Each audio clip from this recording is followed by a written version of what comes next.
Hello বন্ধুরা, কেমন আছেন সবাই? আপনার প্রিয়জন বা অতি কাছের মানুষ কার সঙ্গে মোবাইলে কথা বলে সেটা কি আপনি জানেন? সেটা স্বামী কিংবা স্ত্রী, বয়ফ্রেন্ড কিংবা গার্লফ্রেন্ড, অথবা ছেলে কিংবা মেয়ে, কার সঙ্গে কথা বলছে? আপনি তো সারাদিন বাসায় থাকেন না, তো সারাদিন কার সঙ্গে সে মোবাইলে কথা বলছে সেটা কি আপনি জানেন? অবশ্যই না। তো এখন এরকম যদি হয় যে সারাদিন কার সঙ্গে কথা বলছে, সেটা আপনি আপনার মোবাইলের মাধ্যমে দূর থেকে যেখানেই থাকেন না কেন আপনি বুঝতে পারবেন, তাহলে কেমন হয়? হ্যাঁ, এমনই একটি ভিডিও নিয়ে আজকে আপনাদের সামনে চলে আসলাম। আপনি এই যে ভিডিওটি দেখছেন, এই ভিডিওতে কিন্তু আপনি লাইকও দিচ্ছেন না বা সাবস্ক্রাইবও করছেন না। তো একটি লাইক এবং সাবস্ক্রাইব দিতে কতক্ষণ সময় লাগে? তো চলুন না, একটি লাইক এবং চ্যানেলটি সাবস্ক্রাইব করে পরবর্তী ভিডিওটি কন্টিনিউ করুন। আর এরকম আপনার মতো 99% মানুষও কিন্তু আমাদের চ্যানেলের ভিডিও দেখে লাইক বা সাবস্ক্রাইব কোনোটাই করেন না। তো চলুন আমরা মূল আলোচনায় চলে যাই।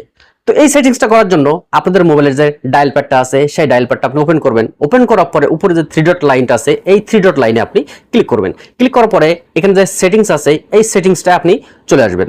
চলে আসার পরে এখানে একটা কথা আপনাদেরকে বলে রাখি, এক এক মোবাইলের এক এক রকম সেটিংস।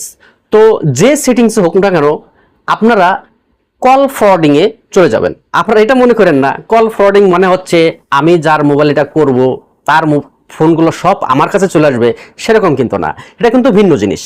তো এখানে আমার কল সেটিংস, এখানে আমি ক্লিক করলাম। ক্লিক করার পরে এখানে যে কল ফরওয়ার্ডিং লেখা আছে, এই কল ফরওয়ার্ডিং এ আপনি ক্লিক করেন। ক্লিক করার পর এরকম একটা ইন্টারফেস কিন্তু আমাদের সামনে চলে আসবে। তো আপনার মোবাইল যে ব্র্যান্ডেরই হোক না কেন, আপনি কল ফরওয়ার্ডিং যে জায়গাটা আছে সেখানে আপনি যাবেন। কল ফরওয়ার্ডিং এ ক্লিক করার পরে এরকম একটা ইন্টারফেস আসবে। ইন্টারফেসটা আসার পরে ওয়েন আনআনসার্ড যে অপশনটা আছে, এই অপশনে আপনি ক্লিক করবেন। ক্লিক করার পরে এখন এখানে একটা নাম্বার দিতে হবে।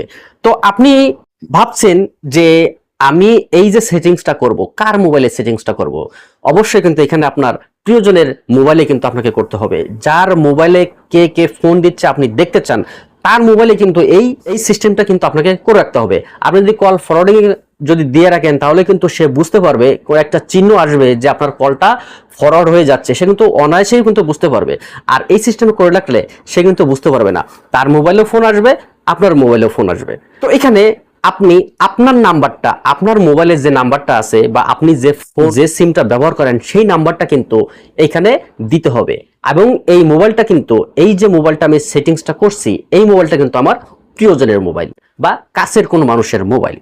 তো আমি এখানে নাম্বারটা দিয়ে দিলাম। তো নাম্বারটা দেওয়ার পরে এনেবল, এখানে আপনাকে ক্লিক করতে হবে। ক্লিক করার পরে দেখেন আমার এই নাম্বারটা কিন্তু ফরওয়ার্ড টু নাম্বারটা কিন্তু এখানে সেভ হয়ে গেছে। এখন আমার এই মোবাইলে কিন্তু একটা নাম্বার আছে, যে কারণে 1 নাম্বার বা 2 নাম্বার সিম আসলো না। আপনার মোবাইলে যখন দুটো সিম থাকবে, তখন কিন্তু 2 নাম্বার বা 1 নাম্বার সিম কিন্তু অপশন আসবে। আপনি যে সিমে করতে চান সেই সিমে আপনি এই সেটিংসটা করতে পারেন, অথবা যদি আপনি চান দুটো সিমেই আপনি এই সেটিংসটা করবেন, তো ঠিক একইভাবে 1 নাম্বার সিমও যে সেটিংসটা আপনি যেভাবে করছেন, 2 নাম্বার সিমও কিন্তু সেই একই সেটিংসটা কিন্তু আপনাকে করতে হবে। এখানে কিন্তু আমাদের কাজ শেষ। তো এখন আপনাদেরকে একটা ইনফরমেশন দিয়ে রাখি, এখানে কিন্তু এই যে কলটা ফরওয়ার্ড হবে, কখনই কলটা ফরওয়ার্ড হবে যখন আপনার প্রিয়জন ফোনটা রিসিভ করলো না, তখন কিন্তু এই ফোনটা আপনার কাছে যাবে এবং তখন কিন্তু আপনি বুঝতে পারবেন যে কে ফোন দিল। এমন তো না যে সারা দিন সে ফোনটা হাতে ধরে বসে আছে, কে ফোন দিল, ফোন দেওয়ার সঙ্গে সঙ্গে সে ফোনটা রিসিভ করলো, এরকমটাও কিন্তু না। ফোন আসলে ফোন রিসিভ করা সম্ভব হয় না। তো সেক্ষেত্রে সেই ফোনগুলো কিন্তু আপনার কাছে চলে যাবে। তো এরকম ভাবে খুব সহজেই কিন্তু আপনি বুঝতে পারবেন যে আপনার কাছের মানুষ বা প্রিয়জনের মোবাইলে কে কে ফোন দিচ্ছে। তো ভিডিওটি কেমন লাগলো অবশ্যই মতামত জানাবেন। দেখা হবে পরবর্তীতে। আজকের মতন এই পর্যন্তই। ভালো থাকেন, ততক্ষণ আল্লাহ হাফেজ।